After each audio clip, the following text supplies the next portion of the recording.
suis Mourad Benarat, et je suis coach en développement personnel, également en entreprise. Je suis maître praticien en PNL et en parallèle, je suis professeur depuis 28 ans en informatique. J'aimerais dans cette vidéo parler du mariage, de l'union, de ce couple, mais du mariage en particulier. Alors ce n'est pas tant le coach qui va parler dans cette vidéo, mais c'est aussi celui qui va apporter l'expérience de la vie.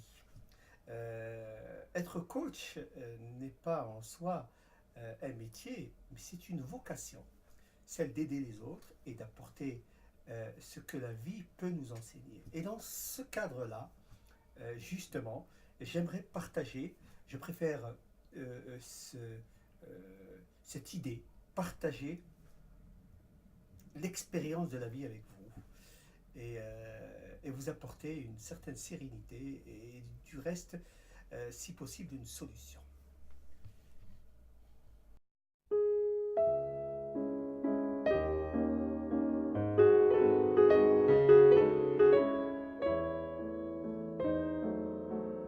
L'histoire commence toujours bien, en scène, et l'adrénaline est à fond. On concrétise cela par un mariage, on s'installe et on crée son nid, on prend soin l'un de l'autre et c'est le bonheur. Arrive le fruit de cette rencontre, un enfant généralement. On voudrait alors l'annoncer au monde entier, on est heureux, on trace alors notre chemin de vie. Alors, s'installe, et ben justement un certain nombre de choses dont il faut se méfier. Notre amour, au lieu de persister, va alors se porter un peu plus sur cet enfant. On se relègue nous-mêmes au second degré en fait. Et quelle erreur! L'amour est immense. Et chaque ingrédient de la réussite de ce couple a sa place. L'amour de cet enfant ne doit en aucun cas amoindrir l'attention et le sentiment du conjoint. C'est une continuité du bonheur. C'est l'arbre solide que nous sommes qui donne son meilleur fruit là. On va alors nous-mêmes créer ce qui ne doit pas être une routine, des habitudes, la monotonie. On portera des lunettes qui, au lieu de nous corriger ou corriger notre vue, nous aveuglent. On passera à côté du bonheur. Pourquoi? Eh bien, parce qu'on est humain. Voilà, ni plus ni moins. Hélas, intervient alors notre égoïsme, notre ego, le nous que l'on a des difficultés à partager.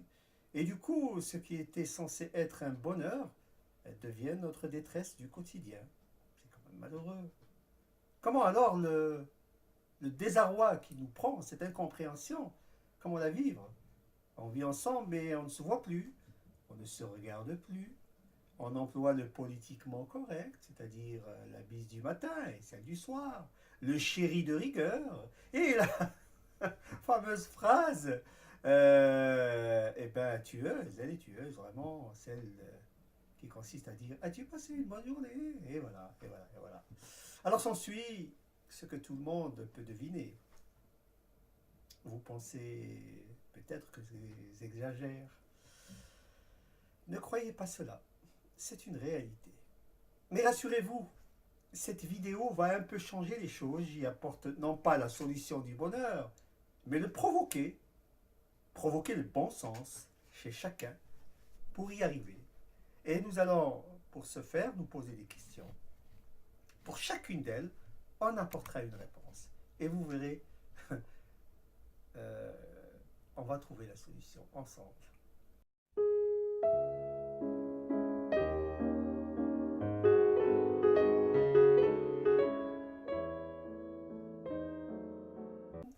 Avec qui je vis?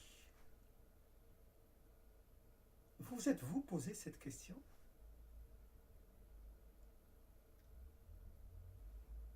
La regardez-vous vraiment? Êtes-vous certain de la connaître? De connaître son passé, ce qu'elle a vécu, son milieu?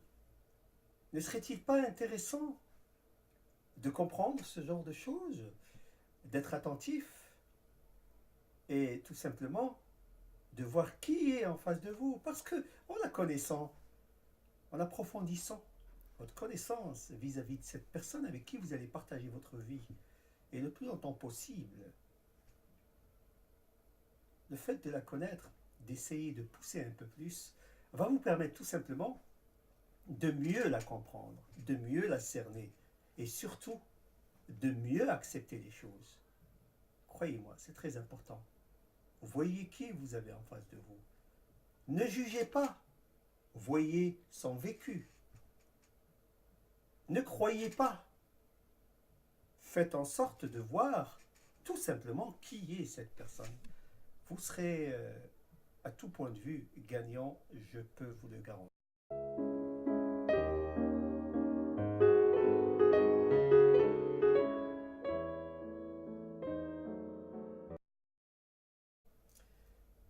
Est-ce que je prends vraiment le temps de regarder cette personne réellement? Est-ce que lorsque je rentre, ou lorsque cet être avec qui on partage notre vie rentre, est-ce que je le regarde vraiment? Est-ce que lorsqu'on mange ensemble, est-ce que lorsqu'on discute, on se regarde? Je ne pense pas. On a l'impression, mais en réalité, on regarde sans trop regarder. On ne sait pas encore qui est en face de nous. On n'est pas à l'écoute de cette expression du visage d'une personne qui peut montrer sa souffrance, qui peut montrer aussi son bonheur, ou qui peut montrer tout simplement ce dont elle a besoin et qu'elle n'arrive pas à dire. Et de fait, regarder cette personne, prendre le temps de le faire, est très enrichissant parce que ça va tout simplement nous permettre eh ben, d'entendre par la vue ce que l'autre ne nous dit pas. C'est très important.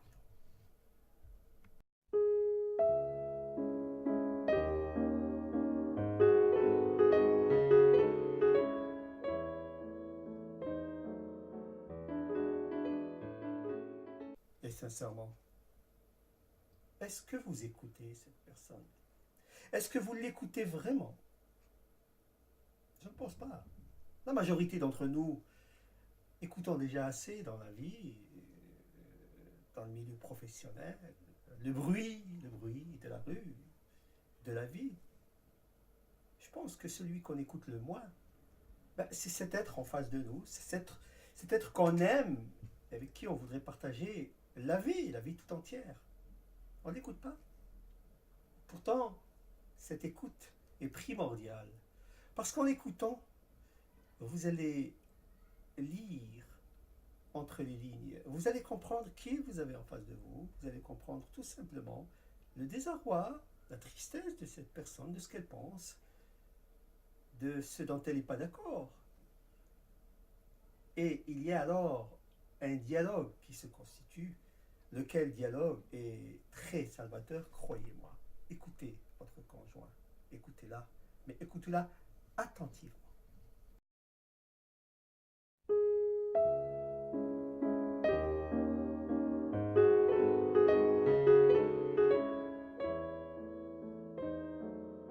Cette personne avec qui je partage ma vie est une personne différente. Elle est différente de moi, ce n'est pas moi.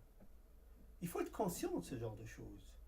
Parce que le fait d'en être conscient va tout simplement aboutir à une compréhension vis-à-vis de l'un et de l'autre. Comprendre l'autre, mais le comprendre vis-à-vis de ce qu'il est. Lui, pas nous, ses idées, ses propres idées, sa façon de penser qui est différente de la nôtre, son être qui est forcément différent du nôtre. Il faut prendre en considération que ce n'est pas vous, c'est quelqu'un d'autre. Et ce quelqu'un d'autre, il faut le respecter comme lui est, et non pas comme vous voudrez le voir. C'est très important, c'est capital. Je pense qu'il y a là une solution qui pourrait tout simplement faire en sorte que cette union soit une union réussie.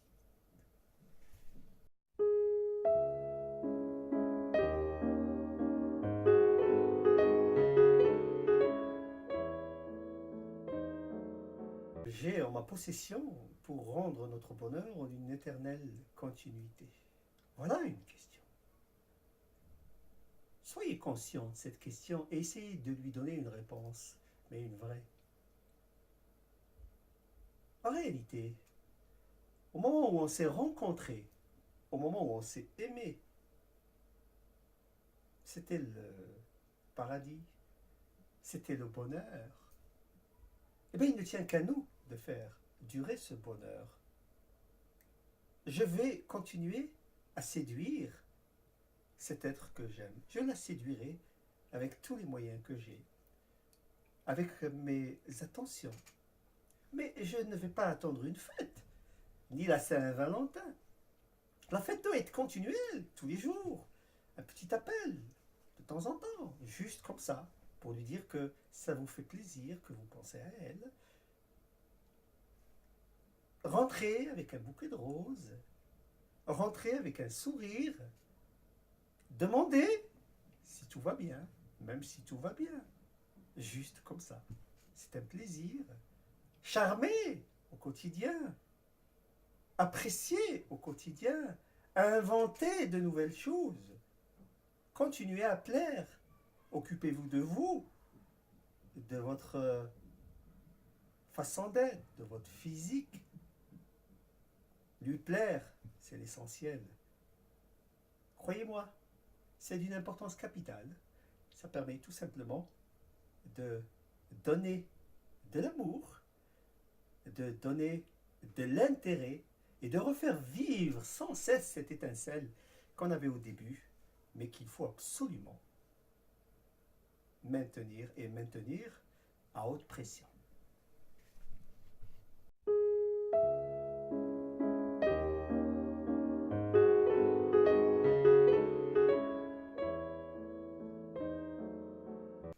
Me mettre en cause. Vous savez, ce n'est pas une tare, au contraire, ça va vous permettre de grandir aux yeux de cette personne que vous aimez et qui vous aime. On ne peut pas tout le temps avoir raison. Nous sommes juste humains et nous avons nos défauts, nous avons bien entendu nos qualités, fort heureusement. Mais le fait de se poser, de se regarder devant une glace de temps en temps, permet juste de clarifier les choses et de voir ce qui ne va pas en nous, ou ce qui ne va pas dans l'ensemble. Et de fait, cette façon de faire permet de s'autocritiquer et de s'auto-corriger. Le but étant non pas de caresser son ego ou de rejeter la faute sur l'autre sans cesse, mais plutôt, tout simplement de dire là, j'ai pas bien fait, là, je peux me corriger, là, j'ai exagéré, là, ça ne vient pas de moi, mais il faudrait que j'en discute avec elle. Et c'est de cette façon-là qu'on arrive tout simplement à donner du grain, à donner du poivre, à donner la beauté de cette union qui, bien entendu, va durer, j'en suis convaincu, dès lors où on se pose ce genre de questions et qu'on se met en cause.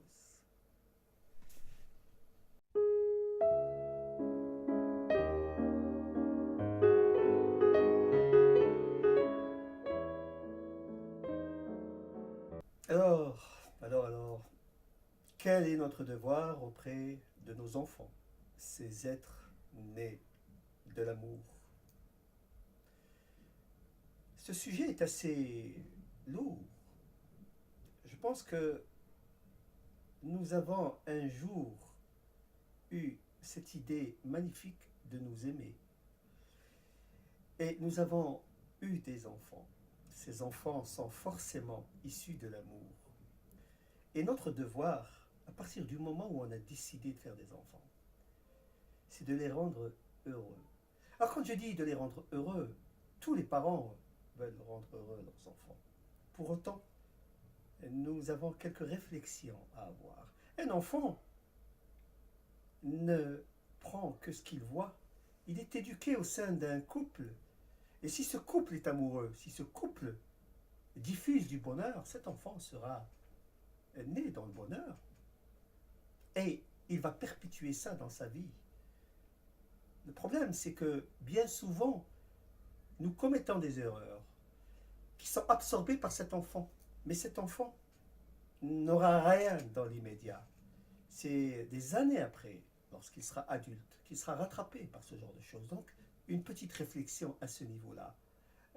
Donnez du bonheur à cet enfant, épargnez-le, ne vous disputez pas devant ce... Ou alors expliquez à cet enfant.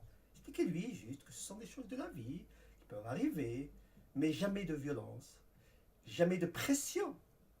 Donnez que de l'amour à cet enfant.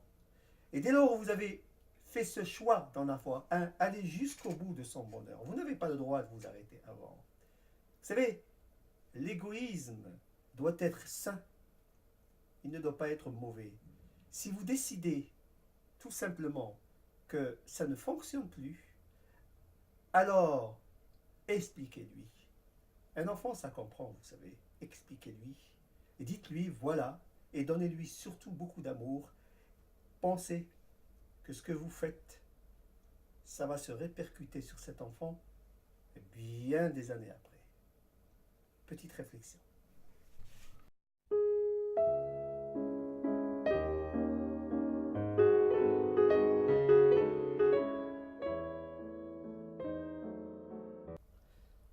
Alors, qu'est-ce que je pourrais faire pour garder intacte la même étincelle qu'au début de notre rencontre?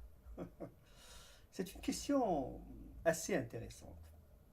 Vous savez, l'amour n'a de limite que si vous voulez lui en donner. L'amour n'a pas de limite. Alors, il y a un certain nombre de choses qu'il faut absolument faire pour éviter l'usure, pour éviter la monotonie. Bah, appelez autant de fois que vous le pouvez. Si vous savez que ça fait plaisir, même s'il n'y a pas de raison, eh ben, ça fera peut-être plaisir à un autre.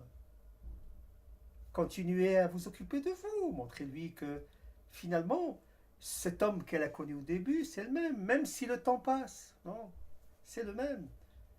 Ramenez des petits cadeaux. Vous savez, les cadeaux, ce n'est pas dans le prix, mais c'est plus dans le geste. Ça fait toujours plaisir. Et puis n'attendez pas une occasion ou une fête ou la Saint-Valentin ou que sais-je encore.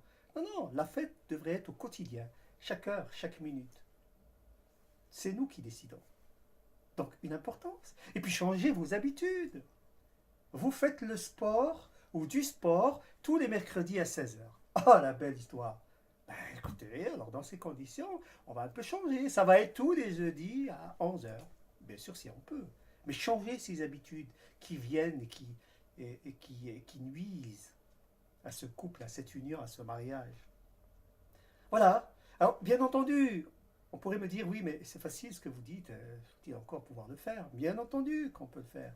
Ça ne dépend encore une fois que de nous. C'est nous qui décidons. Et si vous voulez continuer à voir cette petite étincelle dans ses yeux, et vice-versa, eh bien, c'est comme ça qu'il faut agir. Il faut continuer à s'aimer, il faut continuer à partager des choses, il faut continuer à écouter, voir l'autre. Et puis, se mettre d'accord sur des choses. Pourquoi on serait d'accord et pourquoi on ne le serait pas? Puis après tout, chacun a son avis. Mais il y a un intérêt. Montrez-lui que finalement, il y a toujours un intérêt. C'est tout simple, compliqué peut-être, mais compliqué que si on veut que ce soit compliqué. Mais sinon, croyez-moi, il en va de l'amour et de la vie, d'une union, et qui peut durer très très très longtemps.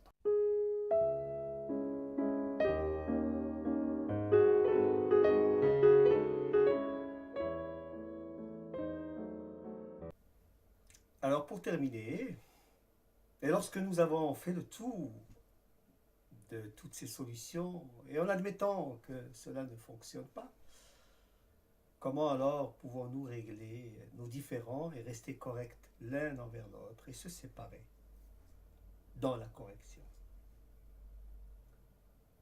Je suppose que l'un et l'autre, on est meurtris, mais pour autant, il faut juste se souvenir de quelque chose.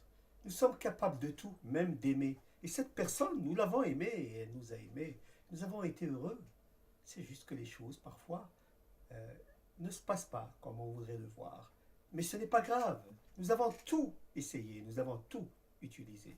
On doit être aussi capable de s'asseoir et d'être dans la correction, de se respecter et de se poser en même temps la même question tous les deux. Pouvons-nous encore faire quelque chose? Pouvons-nous encore sauver notre union? Est-ce qu'il y a des moyens? Est-ce qu'on a tout essayé, tout vu? Est-ce qu'on peut encore continuer à s'aimer? Et dans ces conditions, il y a forcément une solution. Sinon, eh ben, on va rester tout simplement très correct. On aura fait le tour, mais on n'aura pas trouvé de solution. Ça n'a pas fonctionné, ça arrive, c'est la vie, vous savez.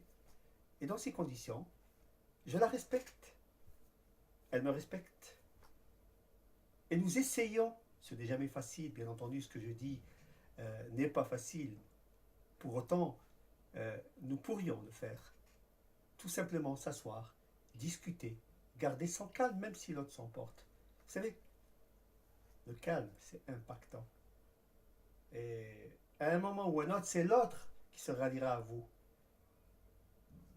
Finir une union qui a été une union heureuse, et la finir tout en étant dans un autre bonheur. Parce que, vous savez, à un moment, on peut tout simplement retrouver un bonheur parce que celui qu'on veut n'est plus là. Et il va peut-être devenir plutôt néfaste par rapport à vous et par rapport à moi, parce que ce bonheur n'existe plus. Et puis, en persistant, on se fait du mal. Il faut être capable de dire à un moment, nous avons tout essayé, nous ne pouvons plus. Soyons amis, ou si on ne peut plus être amis, se respecter. Je pense juste que l'un et l'autre, on peut encore retrouver un bonheur, mais sans toi et sans moi. Voilà, il faut partir serein. Il faut rester serein. La vie est belle. On a essayé quelque chose. On a peut-être nos erreurs. Nous avons aussi nos qualités. Mais à un moment, ça ne fonctionne plus. Il faut en être conscient. Il faut en discuter. Et se séparer convenablement. Voilà. Voilà, j'espère que le contenu de cette vidéo vous aura plu. Vous savez, le coaching est quelque chose de très très intéressant. C'est ce qui nous rapproche un peu des valeurs humaines. Mais le coaching seul n'est pas suffisant. C'est pour ça qu'il faut en plus rapporter cette expérience de la vie, comme je le disais au début.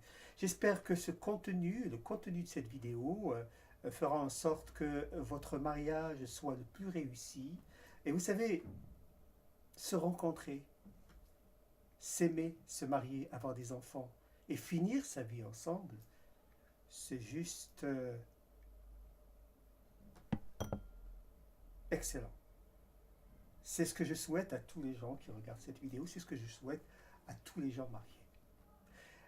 Vous avez mon nom et vous avez mon email. Si vous voulez me contacter, je serai ravi de répondre à votre questionnement.